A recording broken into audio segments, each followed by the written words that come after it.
भविष्य दर्पण या कार्यक्रमामध्ये मी पंडित मानसी आपणा सर्वांचं स्वागत करते। आज 18 जानेवारी 2014।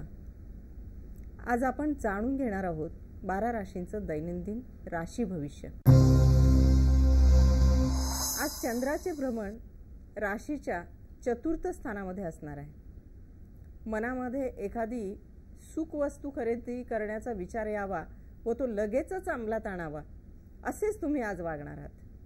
नवीन वाहन खरेदीचा विचार तुमच्या मनामध्ये येईल। जुनी वास्तू असेल तर त्यामध्ये रंगरंगोटी करण्याचा किंवा फर्निचर बदलण्याचा विचार सुद्धा तुमच्या मनामध्ये येईल।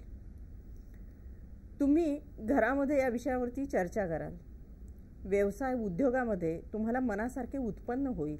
नोकरीमध्ये हातातील काम लवकरात लवकर संपवून आज तुम्ही घरामधील कामाला जास्त महत्त्व देणार आहात। झी 24 तास एक पाऊल पुढे।